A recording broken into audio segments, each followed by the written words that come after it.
Bonjour tout le monde, merci pour votre patience. Donc on démarre cette rencontre, débat d'aujourd'hui qui concerne en fait la médiation à travers l'art immersif et l'avènement des musées numériques. C'est un spécial rentrée que je vais animer moi-même en fait, parce que c'est une rencontre, si vous voulez, préparatoire d'un petit cycle de rencontres qui vont continuer en novembre numérique. Et en fait, j'ai choisi moi-même le sujet en tant que médiatrice culturelle. Je crois que parmi vous aussi, il y a des médiateurs bien sûr culturels comme Brahim ici. Donc le sujet de la médiation, je crois que c'est un sujet que vous connaissez déjà, mais qu'on va quand même introduire. On passe à notre plan de cette rencontre. Ce sera en trois grandes parties en fait. La médiation, l'art immersif, les musées numériques. Alors lorsque je dis la médiation, je parle surtout de la médiation culturelle. Et pour introduire justement ces trois termes ou concepts, la médiation culturelle, art immersif et musée numérique, ils sont un premier abord de nouveaux termes, n'est-ce pas? Ce sont pour vous de nouveaux concepts, peut-être qu'on ne connaissait pas avant. Alors qu'ils ont une histoire bien sûr derrière eux, notamment pour les deux termes, la médiation et l'art immersif. Pourquoi? Je vais expliquer pourquoi bien sûr tout de suite. Alors, par rapport à la médiation, elle existe déjà dans le domaine religieux déjà, et notamment quand on parle du christianisme et de l'Église. L'Église, en fait, elle jouait un rôle de médiateur entre Dieu et le peuple. Et le rôle du prophète aussi, on peut le considérer comme un rôle de médiateur entre le divin et l'humain. D'accord ? Donc c'est une tradition séculaire qui a déjà existé depuis plusieurs siècles. Donc depuis plusieurs siècles, la médiation, elle est là. Et c'est juste interférer dans d'autres domaines, comme dans le domaine culturel. Et là, on passe... en fait, l'Église aussi, comme avec le château, vous savez qu'il monopolisait carrément la culture aussi, en Occident. L'Église, elle monopolisait la culture. Jusqu'à la Renaissance et les temps modernes où les théâtres et les salons voient le jour. Là, on passe à la médiation culturelle qui nous intéresse.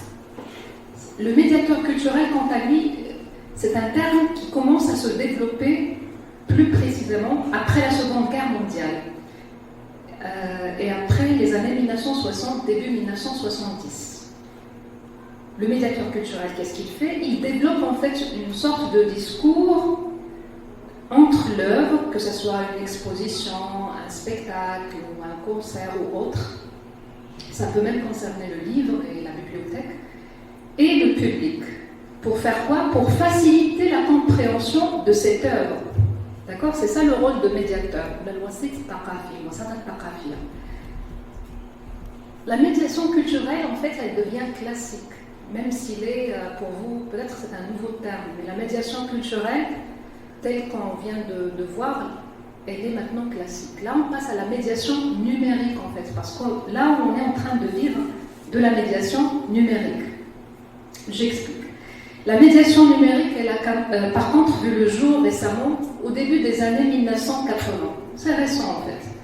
À travers quoi? À travers les tout premiers audio guides. Aujourd'hui, on parle d'une palette d'outils. Il y a plein d'outils. Il n'y a pas que les audio guides. Il y a maintenant des outils qui sont nomades et des outils qui sont fixes. Les outils nomades qui sont bien sûr les audio guides qui existaient déjà. Il y a maintenant les visio guides et puis les applications. Il y a plein d'applications. Et les outils fixes comme quoi? Comme les tables tactiles et les projections vidéo. D'accord?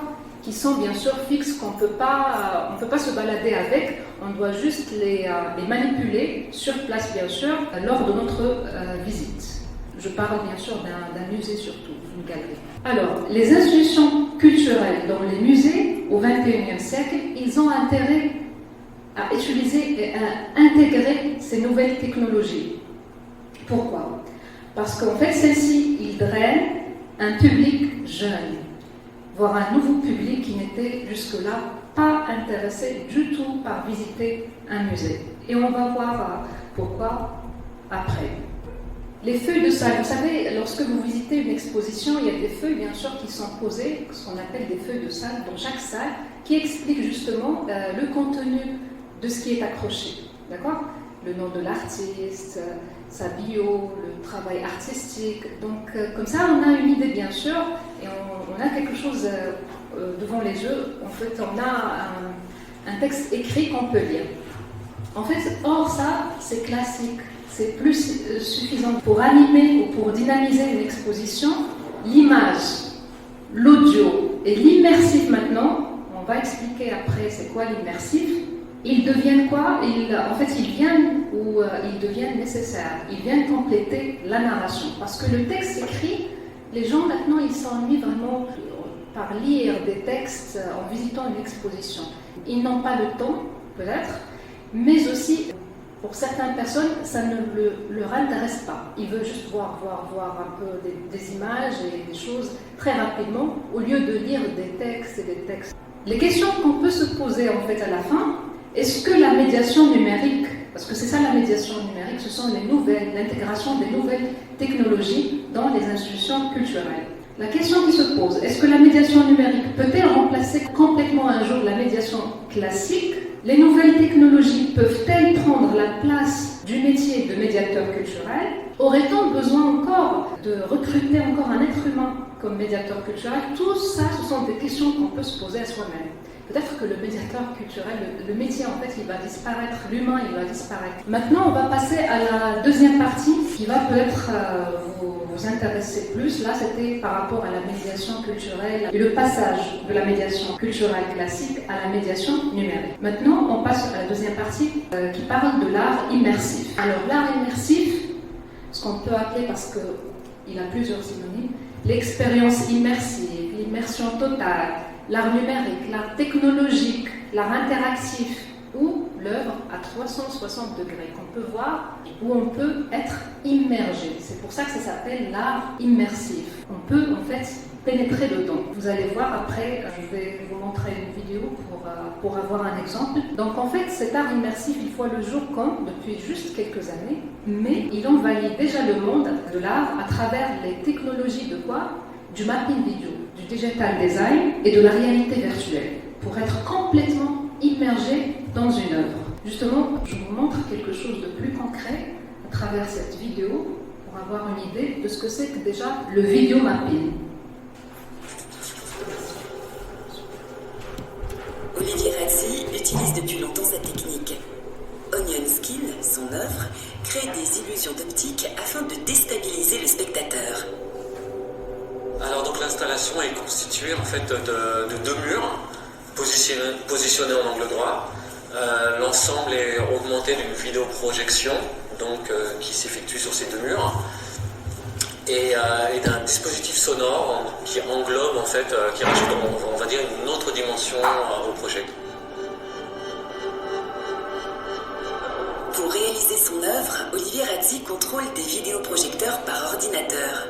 Cet artiste est l'un des pionniers du vidéomapping en France. Au début de sa pratique, il détournait des logiciels vidéo pour créer ses installations. Un bidouillage qu'il a aujourd'hui abandonné. En effet, il utilise maintenant des outils numériques adaptés à sa discipline artistique. Quand on a commencé à faire des mappings, il n'y avait pas de logiciel qui existait. Très rapidement, des gens passionnés un petit peu comme nous, mais qui étaient un peu de l'autre côté de la barrière, se sont soumis à créer donc, des logiciels pour faciliter cette technique. Et ce qui est super intéressant, c'est que du coup, ça permet de rendre accessible à d'autres personnes en fait, cette technologie-là beaucoup plus facilement, avec moins de contraintes. Réaliser un vidéomapping est aussi facile que de créer un dessin par ordinateur. Pour ce faire, équipé d'un logiciel spécifique, vous pouvez projeter une couleur, image ou vidéo sur un objet, quelle que soit sa forme. Le logiciel permet de modifier le faisceau lumineux du vidéoprojecteur. Ainsi, il épousera parfaitement la géométrie du volume que vous souhaitez habiller de lumière. Avec un seul vidéoprojecteur, vous pouvez illuminer un objet, mais aussi plusieurs, et il n'y a pas de limite tant que les objets sont face au champ de diffusion. Aujourd'hui, si cette technique peut être réalisée facilement, c'est grâce à un certain ingénieur.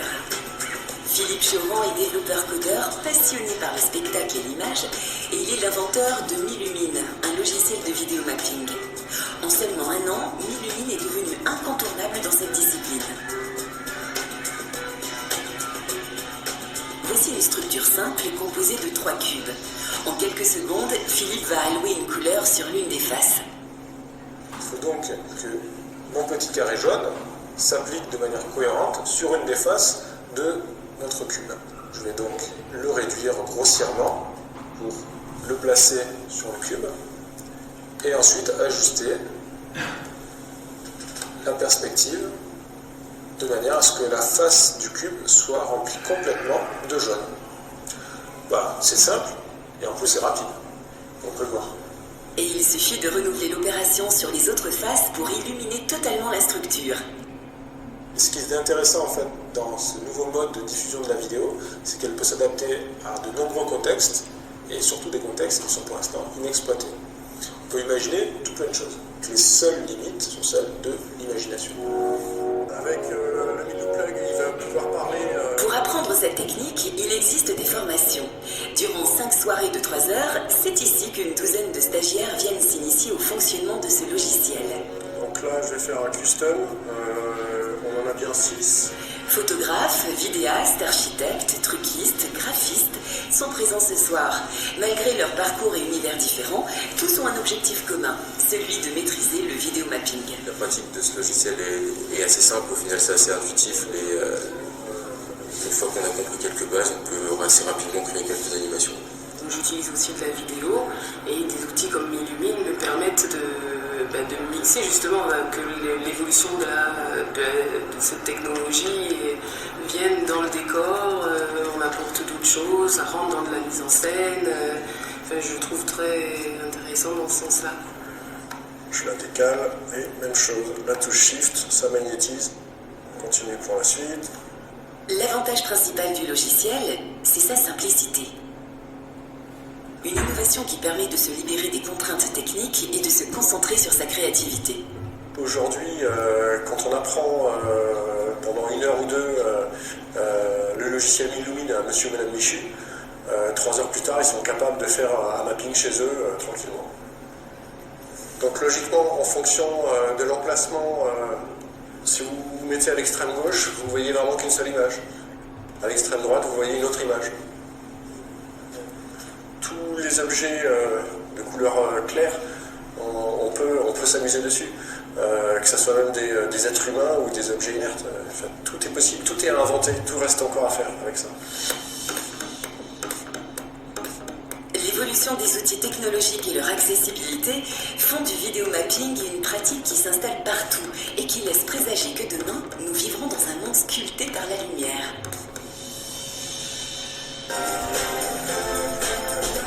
Alors, on revient à notre document. Là, c'était par rapport au vidéomapping. Là, c'est plus clair, je crois, à travers cette vidéo, n'est-ce pas? En fait, l'art immersif, il remonte aux années 1900. Pour enchaîner notre introduction et l'histoire en fait, de l'art immersif, il remonte aux années 1970, et même bien avant. Pourquoi? Parce que le cinéma, il serait sa grande inspiration. Le cinéma, il est là bien avant l'art immersif. Or, l'art immersif, il permet à l'image de faire quoi? De dépasser le grand écran. On peut voir l'image un peu partout, sur les murs, sur le sol. C'est ce qui est intéressant. Et il y a bien sûr cet effet hypnotisant de l'art immersif.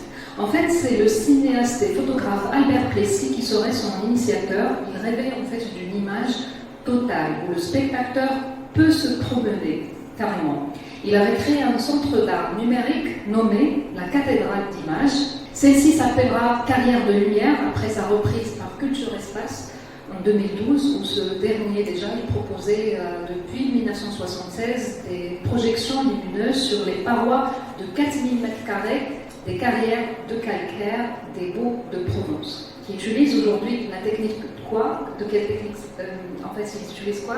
Ils utilisent justement le mapping vidéo. Mais avant, il n'y avait pas cette technique, bien sûr.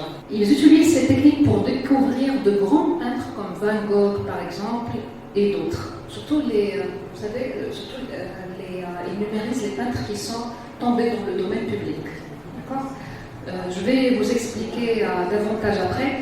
Ce sont des expositions qu'on appelle maintenant des expositions spectacles, qui permettent de découvrir l'univers de chaque artiste.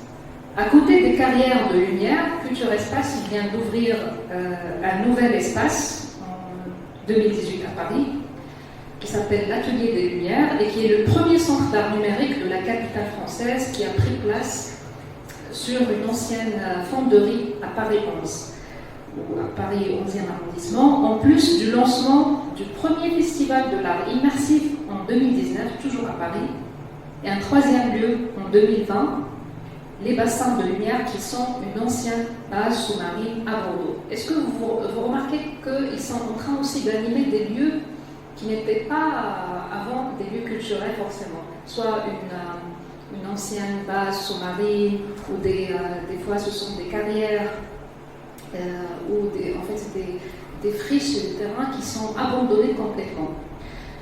Donc je vous propose de voir, on va être immergé dans Van Gogh, en expérience immersive, pour avoir une idée sur ce que c'est. L'Atelier des Lumières nous plonge à coups de pinceau numérique dans l'univers expressif, puissant et parfois torturé de l'un des plus grands peintres du XXe siècle. Vincent Van Gogh est ici à l'honneur. Du sol au plafond, ses œuvres sont projetées en format XXL sur les parois de cette ancienne fonderie de 1835, transformée en centre d'art numérique sur près de 3500 m² à Paris. Alors si Van Gogh avait vécu aujourd'hui, il est fort à parier qu'il aurait pu adorer cette expérience. Ici, son art sort véritablement du cadre. Le visiteur que nous sommes est téléporté dans un autre monde, le sien, version monumentale avec des projections murales sur 10 mètres de hauteur qui donnent une impression absolument vertigineuse. Pour un tel résultat, des technologies numériques de pointe comptant pas moins de 140 vidéoprojecteurs laser et 50 enceintes, le tout mêlé à des milliers de toiles numérisées dans leurs moindres détails, parfois même animées pour prendre vie au fil de notre déambulation, car nous allons véritablement nous promener dans ces toiles, entrer littéralement dans sa chambre ou flâner dans les rues d'Arles par une belle nuit étoilée, une promenade contemplative absolument époustouflante qui anime les plus grands chefs-d'œuvre du peintre néerlandais dans des dimensions radicales et écrasantes, nous menant des mangeurs de pommes de terre au tournesol, de la nuit étoilée à la chambre à coucher, nous faisant voyager à Arles, Paris ou Saint-Rémy-de-Provence. Ce voyage visuel et sonore nous transporte au cœur de ses œuvres, de ses débuts à sa maturité, une carrière fulgurante quand même, on le rappelle, d'à peine 10 ans, durant laquelle les plus belles images de l'histoire de l'art verront le jour, de ces paysages ensoleillés à ces nuits lumineuses, de ces portraits couchés à ces natures mortes vibrantes, 360 degrés de tableaux gigantesques qui nous enveloppent de partout. On ose parfois à peine marcher sur le sol, tant il semble sacré par les chamblons peints par l'artiste. 35 minutes de spectacle, car on ne parle pas ici d'exposition au sens muséal du terme, mais vraiment d'une expérience multisensorielle composée de plus de 2000 images qui prennent vie grâce aux toutes dernières technologies. On arrive ici dans une palette énergique et vibrante. On a parfois le sentiment de pénétrer dans l'esprit de l'artiste, dans son monde intérieur, à la fois démesuré, chaotique et poétique aussi. Ces associations chromatiques passent en un coup de pinceau de l'ombre à la lumière, et là, nous sommes, nous, au cœur des champs, à côté de sa chaise, devant parfois même lever les yeux pour regarder son autoportrait. Nous avons enfin la vraie mesure de son immensité artistique, étant réduit à la taille d'un coup de brosse, au cœur d'une toile dont on verra des détails jusque-là insoupçonnés. La matière, les traits de couteau, les empattements, et puis vient le temps de l'inspiration aussi, et ça c'est très nouveau dans cette exposition, et notamment la fascination de Van Gogh pour le Japon avec l'iconique vague d'Okusai, les cerisiers en fleurs, les estampes de femmes et autres guerriers japonais, lui qui admirait tant la culture du soleil levant et en nourrissait ses compositions. Un programme court qui nous invite ici à prolonger la rêverie quelques minutes de plus en nous enveloppant dans son imaginaire. Une exposition spectacle, donc vous l'aurez compris, rythmée par une bande-son exceptionnelle qui fait dialoguer Lully avec Puccini, Miles Davis avec Vivaldi, Nina Simone avec Brahms, une immersion renversante, bouleversante même, à vivre au moins une fois.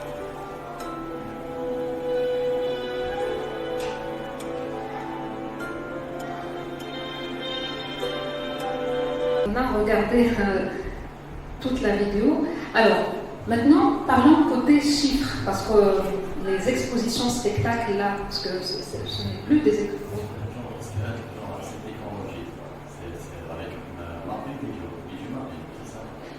pas vidéo mapping, mais j'ai entendu aussi il y a des vidéoprojecteurs, il y a des enceintes, il y a le son, il y a un ensemble, et des ingénieurs surtout. Ça fait partie de l'art immersif. Ça, c'est l'art immersif.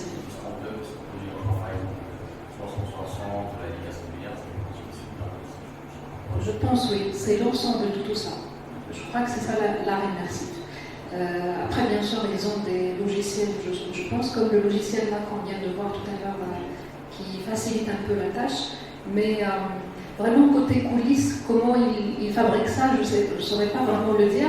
Mais à travers les vidéos que j'ai vues, bien sûr, c'est en fait c'est toute une équipe de techniciens, bien sûr, et d'ingénieurs qui sont derrière ça. Mais en fait, ce que j'ai compris, c'est qu'ils sont en train de faire des formats vraiment XXL d'une œuvre, n'importe quelle œuvre, ils la prennent et ils font ce qu'on appelle les gigapixels. Ça veut dire une haute définition de l'œuvre. Ils numérisent l'œuvre dans sa plus haute définition pour qu'elle soit justement projetée de cette manière. Et après, bien sûr, il y a des effets sonores et des effets comme le cinéma, en fait. Ça devient comme un film. Alors, côté chiffres de fréquentation, c'est ce qui est vraiment intéressant de voir. En pleine crise sanitaire, en fait, en été 2020, il y a foule et affiches complets à l'Atelier des Lumières. Déjà en 2019, c'est aux alentours d'1 million de visiteurs avec un ticket d'entrée qui coûte environ 14 € pour adultes. Regardez l'engouement pour ces expositions immersives. Ça séduit beaucoup de monde en fait et ça draine un nouveau public, comme je vous ai dit, qui sont les familles et les enfants. En 2019, 760 000 personnes ont visité les carrières de lumière des Hauts-de-Provence et 120 000 visiteurs pour l'exposition temporaire Imagine Picasso en automne 2020 à la Sucrière de Lyon. En fait, c'était des bâtiments qui sont oubliés totalement et là, ils sont plus vivantes grâce aux expositions immersives, aux spectacles immersifs. Mais bien sûr, il y a le revers de la médaille, on va voir après, parce qu'il y a une critique aussi de ces expositions immersives. Mais avant, restons dans le positif et écoutons ce podcast, pourquoi tout est devenu immersif.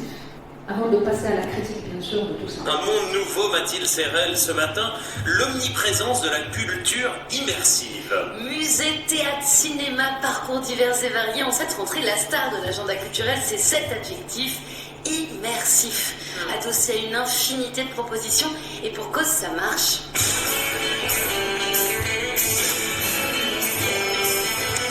Hier s'ouvrait la vie. Ah, mais là, c'est bien, on y va. Oui. Mais oui, pardon, mais c'est vrai qu'il y a des auditeurs peut-être qui ne le savent pas, c'est une série formidable qui est apparue dans les années 90, Friends, mais qui a été rediffusée avec grand succès. Le pont entre les générations, c'est fait.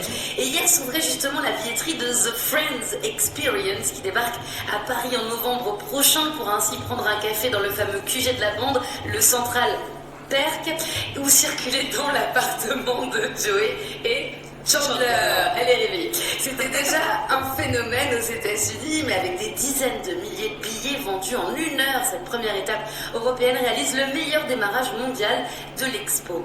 Après l'inauguration mi-septembre du premier musée immersif à Saint-Dizier, la création au CNC, Centre National du Cinéma, d'une commission création immersive confiée à Jean-Michel Jarre, hier c'était au tour du Grand Palais immersif d'ouvrir ses portes dans une salle abandonnée de l'Opéra Bastille. La politique culturelle française prend elle aussi son virage immersif. Suite logique d'une mouvance qui ne cesse de s'amplifier. On le sait, les expositions immersives se multiplient autant qu'elles cartonnent à travers le monde, à grand renfort de son et lumière et de tableaux en animation 3D. À Toulouse, l'exposition Van Gogh The Immersive Experience a tellement bien marché cet été qu'elle est prolongée jusqu'en janvier. Mais est-ce qu'on peut parler encore d'exposition ? Pas évident, il y a souvent un côté attraction artistique, on pourrait dire, un art forain, comme le suggère Claire Boulette dans Libération. Le terme d'exposition est celui qui est le plus évident pour le public et ces expériences culturelles permettent de voir des œuvres sans les déplacer, de découvrir des sites qu'on ne peut plus visiter et d'attirer les 25% de la population qui ne vont pas du tout au musée. En fait, une fois qu'on a dit immersif, on n'a rien dit. La réalité est très hybride. Pour sa première exposition, Venise révélée, le Grand Palais Immersif a fait le pari de travailler le numérique comme une matière dans laquelle on rentre, et plus une succession d'images animées, mais aussi d'accentuer la narration plus que la sensation. J'y ai fait un tour hier, c'est à la fois une exposition hyper instructive, un voyage, une nouvelle œuvre à part entière. Si la culture immersive est partout, on n'ira pas y chercher la même chose. Merci Mathilde. Donc là, c'est très récent ce podcast, il date juste de septembre 2022 et on parle, elle a bien dit, d'attraction. On parle plus d'exposition et d'art, mais on parle d'attraction, de divertissement, de forain aussi. C'est comme une foire.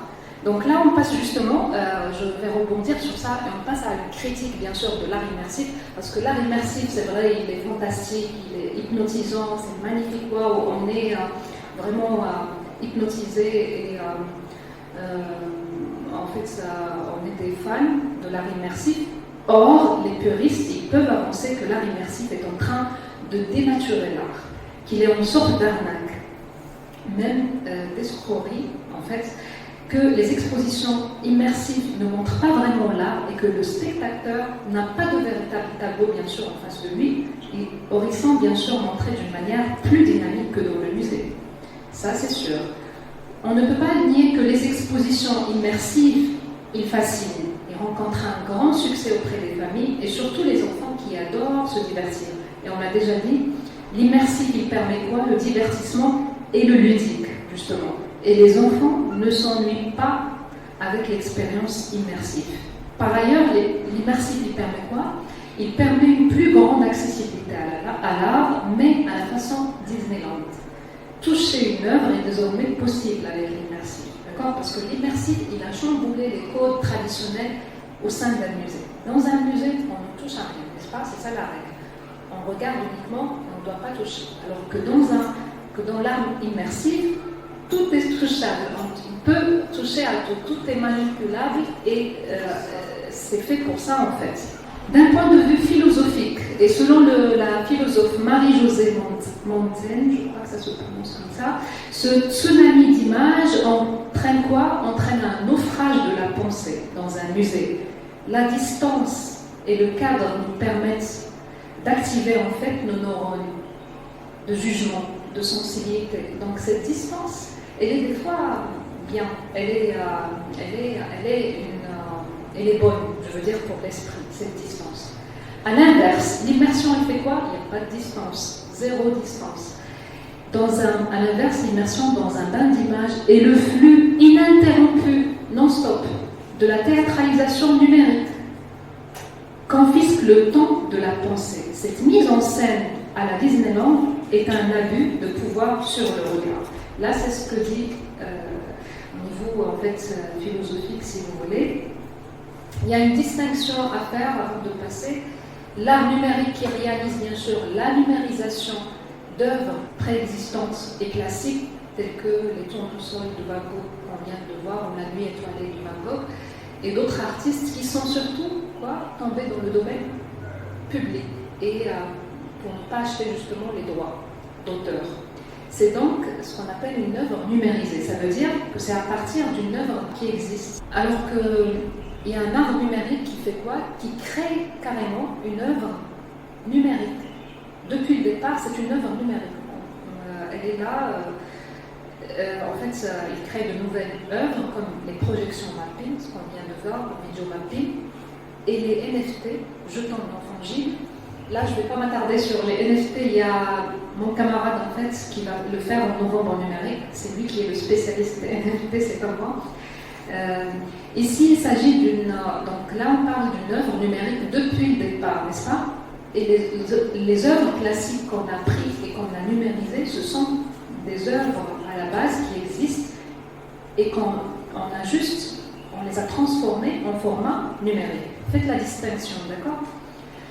Finalement, c'est au spectateur, bien sûr, de juger de la qualité de chaque travail et du résultat aussi. Est-ce que c'est clair jusqu'à maintenant, j'espère? On passe à la troisième partie. Et j'ai pris en fait tout bêtement l'exemple de la microphonie pour les musées numériques justement, parce que la microphonie c'est un concept qui marche a priori et a un grand succès. Et on va voir aussi une petite critique par rapport à Microfolie, parce que j'ai une expérience aussi ici, si vous voulez, et en tant que médiatrice culturelle, je peux aussi développer, si vous voulez, un certain point de vue par rapport à la microfolie. Alors c'est un projet, comme vous le savez, pour les gens qui sont déjà venus ici, il est porté par le ministère culturel français, il est coordonné par le parc culturel de la Villette.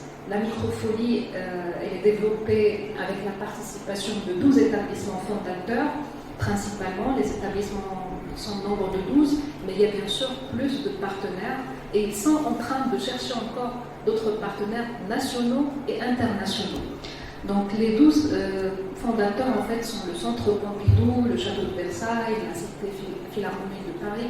Juste pour vous dire qu'il n'y a pas uniquement la peinture, il y a la musique, le festival, l'IMA, l'Institut du monde arabe, le Louvre, c'est variant, c'est variant. Le spectacle, il y a un peu de tout si vous voulez. Univers Science par exemple, l'opéra, plein de choses. Le musée il s'enrichit chaque année de 3 à 4 nouvelles collections et chacune elle est composée de 250 à 400 chefs-d'œuvre. Imaginez, chaque année, ils enrichissent ce qu'on appelle la playlist. La playlist, là où il y a les œuvres, en fait, donc, il est, pas la playlist, mais disons la collection. Ils sont en train d'enrichir et développer le nombre des chefs-d'œuvre, de numériser le maximum de chefs-d'œuvre, en fait. Leur ambition, en fait, est de faire quoi? Et d'arriver à implanter 1000 microfolies en France déjà en 2022, cette année-là. Le concept, elle a été créé en 2017, donc c'est bien avant la Covid, vous allez me dire à cause de la crise sanitaire, non. C'est bien avant tout ça. Ils ont créé en 2017, le concept il a été créé au parc de la Villette en 2017. Maintenant, il existe plus de 210 microfolies à travers le monde. C'est pas pour faire la publicité au lieu là où on se trouve aujourd'hui, mais en fait, juste pour comprendre de quoi il s'agit. Et c'est quoi la politique derrière aussi ce concept. Alors, là, le concept, ce qui est intéressant, il existe à travers le réseau des instituts français du monde, pas uniquement du Maroc. Même en Europe, la microfolie, on peut la trouver en Allemagne par exemple. Ça, c'est très intéressant comme implantation. Donc, ils sont un peu partout en Union européenne. Le musée numérique, il propose de voir jusqu'à aujourd'hui plus de 2000 œuvres sous format numérique. Là, je vous ai dit de distinguer entre la numérisation des œuvres classiques. Là, il s'agit de la numérisation des œuvres qui sont déjà existantes, comme, je ne sais pas, la Joconde, comme plein d'autres tableaux qui sont déjà là et qu'on est en train de les numériser. Moi, je crois que ça sert aussi une sorte d'archive pour la microfolie. Parce que imaginez que la Joconde, un jour, elle disparaît. Imaginez qu'un tableau, il n'est plus là, ou il est abîmé ou quelque chose.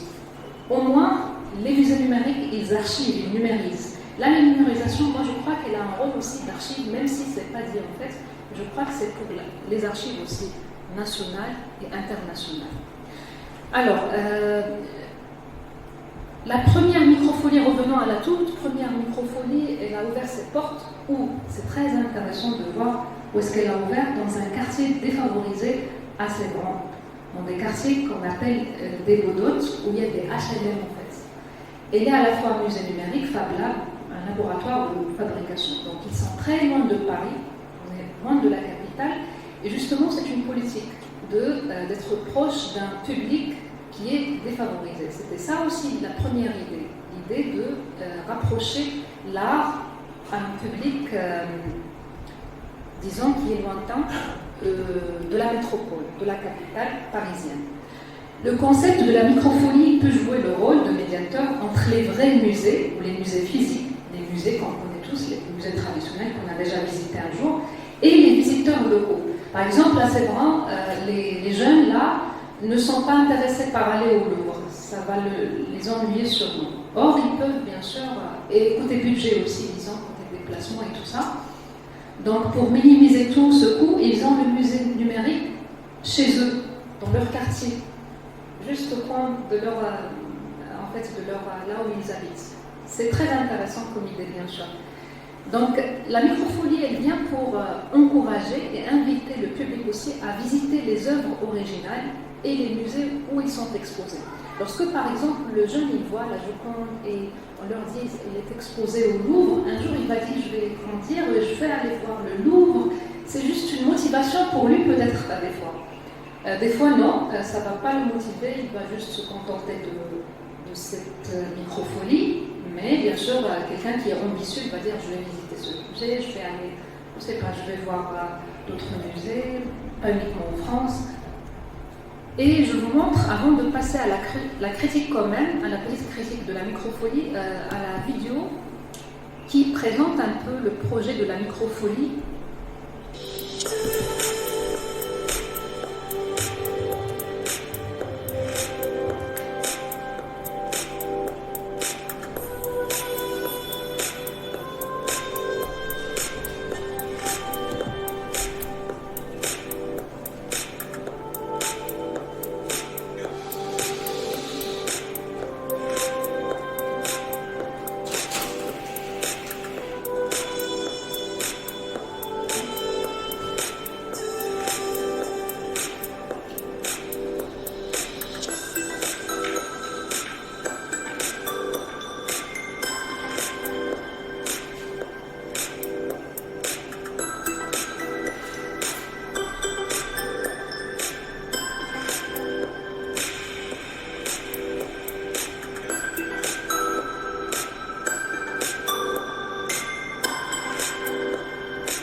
Là, c'était à propos de la microfolie que vous connaissez déjà ici et où on se trouve ici. Mais en fait, chaque microfolie, bien sûr, elle a cette particularité selon le pays, selon la ville aussi.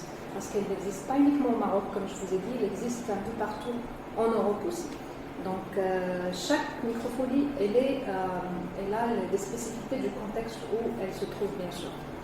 Alors, là, une petite critique, je ne serais pas très critique vis-à-vis de la microfolie, mais là, les musées numériques versus les musées classiques.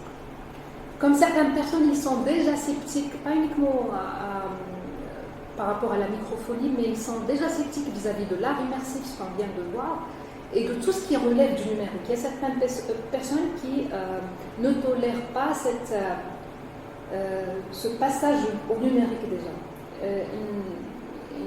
Ils n'assimilent pas en fait le fait que, même au niveau administratif, ils ne voudraient pas être flexibles et être dans ce passage. Le Maroc maintenant, il est dans ce passage justement. Alors, les musées numériques, ils peuvent être critiqués bien sûr à leur tour. Pourquoi? Du moment qu'ils sont en train de mettre à l'ombre les musées traditionnels. Peut-être qu'ils sont en train aussi de rendre les musées traditionnels moins amusants. Et ça, c'est vrai. Parce que la microfolie, qu'est-ce qu'elle est en train de faire? La microfolie, elle est en train de développer un espace ludique. Il y a des puzzles. Après chaque œuvre, et nous, on voit bien sûr ça avec Kenza. Les enfants, ils adorent jouer, bien sûr. Surtout les puzzles. Ils viennent que pour les puzzles des fois. Pas pour voir et pour écouter le discours qu'on dit. Le puzzle, ils viennent là pour jouer, surtout. Dans un musée traditionnel, malheureusement, en fait, ils ne veulent pas, ou je ne sais pas, ils gardent toujours disons qu'ils gardent ce prestige du musée. Et le musée, il est toujours là, officiel, je veux dire. Il a ce format officiel et aussi fasticide. Il garde ce prestige et ce luxe à lui. Et peut-être qu'il a intérêt aussi à faire une partie numérique. Ce sera plus intéressant pour les jeunes. Parce que les jeunes, vous avez vu dans la vidéo, ce sont le public cible. La microfolie, en fait, elle draine surtout les jeunes. Un public très jeune, avec leurs parents bien sûr, c'est très intéressant, ils viennent avec leurs parents, et bien sûr pour les adultes, ils ont d'autres programmes intéressants, ici par exemple les jeudis nocturnes et tout. Mais en fait, vous avez vu la vidéo, ce sont surtout les jeunes. Et déjà, dans ces quartiers défavorisés aussi, lorsque je vous ai dit la toute première microfolie, elle est assez grande, parce qu'il y a plein de jeunes aussi. Il y a plein de jeunes qui n'ont pas accès justement à l'art. Donc le numérique est en train de chambouler, c'est ce que j'ai dit, je redis, les codes traditionnels d'un musée. En conclusion, justement, le numérique, il doit exister pour compléter et aller avec le traditionnel et le classique, pour dynamiser les lieux culturels, et non pour entrer en conflit avec des œuvres déjà existantes, des choses déjà établies. D'accord ? Chaque lieu, il peut, à mon avis, se doter de son propre concept numérique. Pas uniquement la microfolie, mais de son propre matériel numérique adapté et adéquat à ses besoins. Sur ce, en fait, je vous dis merci pour votre attention. J'ai mis une petite bibliographie, ma livre référence, c'était ça, la médiation culturelle. Une édition qui est récente et que j'ai trouvée ici même à la médiathèque, et puis des articles surtout d'actualité que j'ai trouvés sur Internet, et puis le podcast que je vous ai mis par exemple à écouter, les vidéos bien sûr, et puis ici vous allez trouver les prochaines dates de Login Café avec mes camarades. Il y a quelqu'un qui est consultant en transformation numérique qui va parler de l'intelligence artificielle en novembre numérique. Et les NFT, ça sera la deuxième ou la troisième rencontre, parce que là, c'est une sorte de cycle, disons, de rencontre, qui est un chercheur en cybersécurité et blockchain. Donc, ce sont eux, si vous voulez, les spécialistes qui vont après prendre le relais et parler des choses que j'ai évoquées, en fait. Mais là, en fait, aujourd'hui, c'était vraiment la médiation, bien sûr, à travers l'art immersif et l'avènement des musées numériques. Donc merci pour votre attention, j'espère que c'était intéressant pour vous, et si vous avez des questions bien sûr, vous pouvez me les poser bien sûr avant de clore cet événement. Par exemple, je peux poser moi-même une question, est-ce que la médiation numérique par exemple, elle peut un jour complètement remplacer carrément la médiation classique qu'on connaît déjà? Ou par exemple là, le concept de la microfolie, le musée numérique, il peut complètement remplacer pas remplacer, mais en fait carrément mettre à l'ombre les autres musées. Ou ça dépend des générations, ou ça dépend de plusieurs choses. Est-ce que le numérique, il est là pour faciliter surtout, ou pour entrer en conflit? Parce qu'on vient de voir que les expositions immersives, ils marchent bien. Ils ont un grand succès. Et en fait, même au niveau de leur production, j'ai oublié de dire ça, ils n'ont pas besoin de transport, du moment que ce sont des œuvres numérisées. Des fois, les œuvres, ils se trouvent, je ne sais pas où, ils peuvent juste les numériser, vous voyez. Donc tout se passe d'une manière numérique. Ils n'ont pas besoin de gardiennage, par exemple, transport. Ils n'ont pas des dépenses comme dans un musée traditionnel, vous voyez. Mais au niveau de la production, bien sûr, ça coûte très cher, bien sûr. Au niveau de la production des logiciels et même de l'équipe, ils font appel, bien sûr, à des gens vraiment de génie, bien sûr, qui font un beau travail, esthétiquement parlant, et qui font, en fait, qui donne un résultat qui est, disons, parfait. Quel est votre, par exemple, je ne sais pas, Yacine, comment tu trouves l'art immersif? Ça te plaît ou pas? Alors pour moi, c'est pas une question, c'est juste une réflexion en fois. Je suis toujours avec tout ce qui est numérique. Donc pour moi, le futur est numérique. C'est un wagon dans lequel je dois monter pour avancer. Mais je garde toujours une peur que l'art perde son charme. Donc, pour moi, par exemple, quand je visite un musée, j'aimerais toujours avoir des conversations avec des connaisseurs. Et quand cet art immersif a comme but une attraction avec un grand public, donc ça sera de plus en plus difficile. Ça, c'est un point de vue. D'un autre, je crois qu'avec cet art immersif, c'est un nouveau art, donc il y aura aussi de nouveaux artistes. Ce sont le staff technique et les ingénieurs. Donc on doit être très reconnaissant pour ces gens.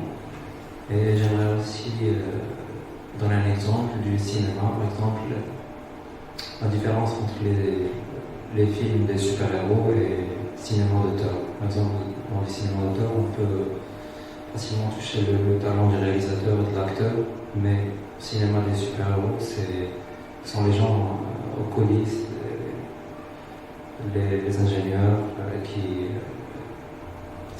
fournissent le plus grand effort pour que ça réussisse. Donc, pour moi, j'ai toujours eu peur que l'art perde son charme, mais je reste toujours avec tout ce qui est numérique.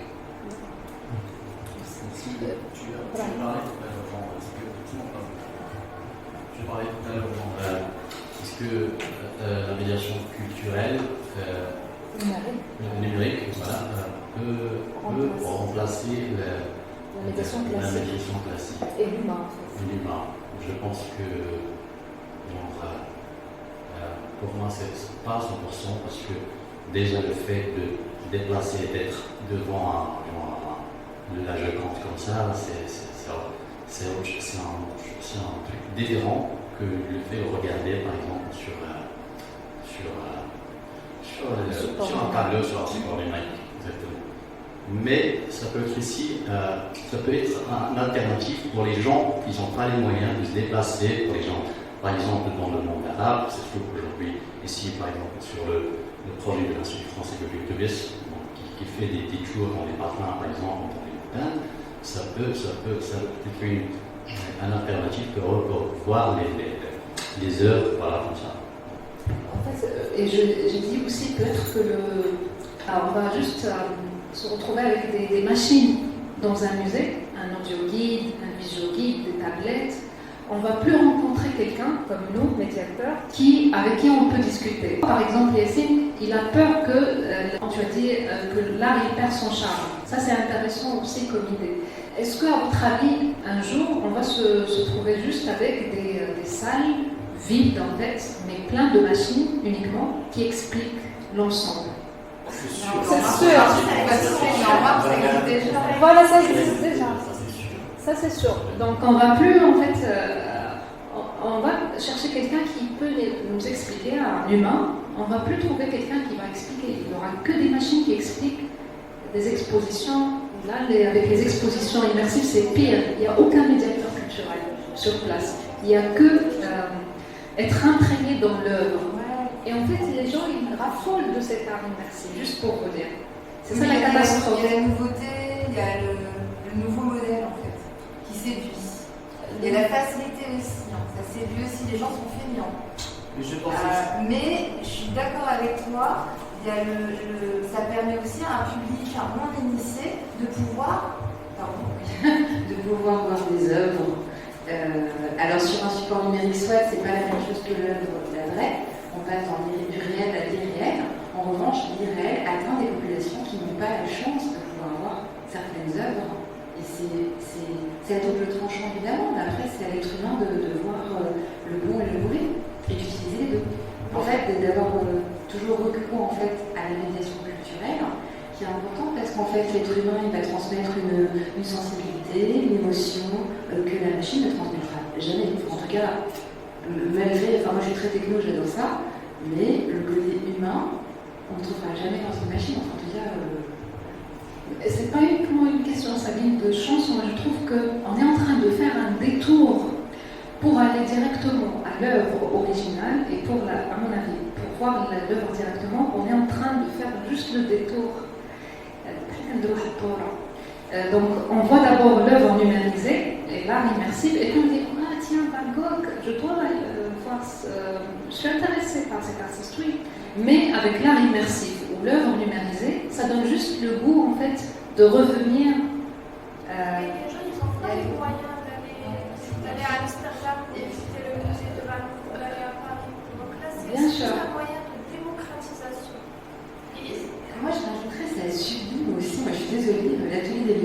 sublime les œuvres. J'ai vu les œuvres de Van Gogh il y a très longtemps, et là je les ai vues différemment. Enfin, je ne suis pas allée à la Clé des Liens, je rêve d'y aller. Ce côté un peu extraordinaire, un peu féerique, je ne sais pas, c'est assez sympa. Notre rêve dans le passé, c'est d'aller au Louvre. Mon rêve, c'était d'aller au Louvre, de voir la joue. Mais en fait, là, le rêve maintenant des jeunes, c'est de faire l'expérience immersive. Donc, regardez un peu la différence de génération aussi, peut-être. Moi, je trouve que c'est une question de génération. Les jeunes, ils ont de plus en plus tendance, tout ce qui est nouveauté, comme vous l'avez dit, tout ce qui est nouveau, ils ont envie de l'expérimenter. C'est une expérience immersive. Déjà, ils s'appellent comme ça. Mais après, ils vont vieillir, ils auront peut-être envie de voir une œuvre en vrai, je sais pas. Après, voilà. On est jeunes 15 ans, on a tous été jeunes, on a tous eu envie de nouvelles technologies. Et après, on passe à un âge peut-être plus sage, où on a envie de voir une œuvre en vrai. Je pense pas que ce soit. C'est juste les jeunes, mais toute la population, je pense que l'art restera là, en tout cas avec ces objets réels. C'est sûr. Pierre, tu voulais dire avant de clore, parce qu'on doit libérer la salle tout de suite. Non, moi je dis qu'en l'absence de musée, ça pallie. Le microfolie, c'est très bien, parce que de toute façon, si on n'a pas le microfolie, on ne le voit pas. Puisqu'il n'y a pas de musée, par exemple, on ne peut pas aller au Louvre, on ne peut pas aller partout, etc. Donc ça démocratise quand même les choses. Et puis le fait que ce soit une numération, on l'avait vu ici, quand on avait regardé des œuvres de Van Gogh, justement, c'est fait. Comment il fait ses fleurs? C'est quoi? Est-ce qu'il dessine une fleur? Non, c'est des points. Ça, on ne le voit pas avec l'œil. C'est en agrandissant, en permettant de voir plus. Donc moi, je suis très content. Là, vous parlez je crois, de Monet, pas de Van Gogh. Oui, de Monet. Voilà. D'ailleurs, il y a une expérience immersive de Monet aussi. Ils ont fait Klimt, ils ont fait Monet. Quoi d'autre? La nuit étoilée. La nuit étoilée, elle est en train de faire le tour maintenant. Elle est parmi les expositions les plus visitées. Abdassa, tu voulais dire quelque chose? Je pense que l'art immersif, ça marche. Les médiateurs culturels, bien sûr, ils doivent rester, parce que moi j'ai peur de perdre mon genre, n'est-ce pas, Brahim? Ça me fait peur en fait, qu'un jour le métier il disparaît. Qui va préparer le contenu. Exactement. Qui prépare l'exposé, le discours qu'il va dire à chaque fois. Donc c'est juste le remplacement, il est derrière le robot. Oui, tout à fait. Donc, si jamais une machine, c'est le médiateur qui va programmer.